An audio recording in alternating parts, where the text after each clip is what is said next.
সামনে চুলটা দেখ শুধু টাগলা বেটা। বৌদিমণি আজকে আমার সাজাই দিতেছে পয়লা বৈশাখ উপলক্ষে একটা নাচ গান করবো, তাই বললাম যে তুমি আজকে সাজিয়ে দাও। আজকে আর আমি একা একা সাজতে পারছি না। সাজা বলতে কোনো ফাউন্ডেশন নয়, শুধু একটু ওই ফেস পাউডার দিয়ে মুখটা একটু সাদা ভূত করে দিচ্ছে, কালো মানুষ তো সেই জন্য বললাম একটু সাদা সাদা করে দাও আমাকে। দেখতেই পাচ্ছ কিরকম সাদা ভূত হয়েছি। আমার গলার কালারটা দেখো আর আমার মুখের কালারটা দেখো, সাদা আর নিচে কালো।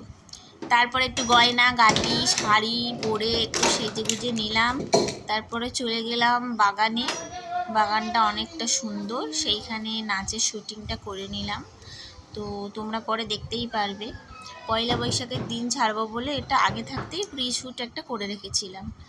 তো এই গানটা কি গান তোমরা যদি গেস করতে পারো গেস করে নিও, কারণ পরে আমি এমনি আপলোড করে দেব। যদি তোমাদের ভালো লাগে প্লিজ একটা লাইক কমেন্ট করো, শেয়ার না করো, শেয়ার করার দরকার নেই, আমার ভিডিও শেয়ার করার মতন নয়, কিন্তু লাইকটা প্লিজ করো।